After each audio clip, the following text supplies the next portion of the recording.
สัมพันธ์มานานหลายปีเกือบจะได้เข้าพิธีวิวาสมดังใจหมาย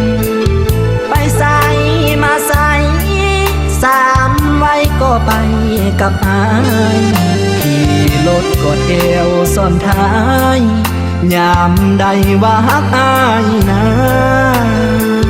แต่ถึงวันนี้คนดีเจ้ามาเปลี่ยนไปเมียนเจ้าไปมีสายได้เอาใจน้องจึงลืมลาคำหวานเคยเว้าว่าเจ้าฮักอายนี่นะสร้างลืมมันได้ไว้ว่าโอ้อันนี้จะบ่น่าจะเปลี่ยน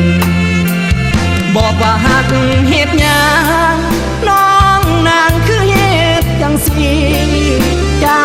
บ่สงสารอ้ายติคนที่เฝ้าหักเหนื่อยเย็นน้องสุขกับเขาแต่อ้ายโศกเศร้าลำเค็ญคิดพลาดแล้วบ่อยากเห็นโอ้เป็นไปได้โน้นาขออวยพรใจ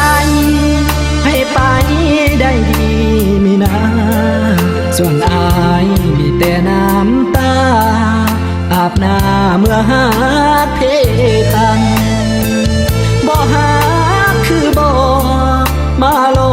กให้อายผิดหวังบอกว่าฮักเฮ็ดหยังถ้านางนั้นบ่จริงใจ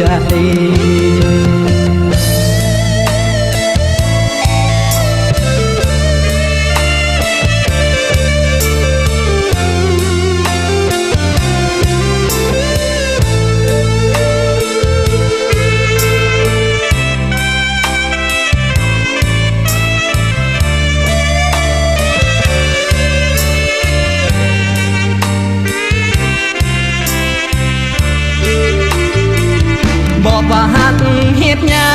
งน้องนางคือเฮ็ดจังสิเจ้าบ่สงสารอ้ายติคนที่เฝ้าหักเหนื่อยเย็นน้องสุขกับเขาแต่อ้ายโศกเศร้าลำเค็ญ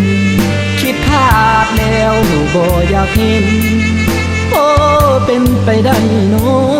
นาขออวยพรใจให้ไปได้ดีมีนาส่วนอายมีแต่น้ำตาอาบหน้าเมื่อหาเพตังบ่หาคือบ่มาหลอกให้อายผิดหวังบอกว่าฮักเฮ็ดหยังถ้านางนั้นบ่จริงใจ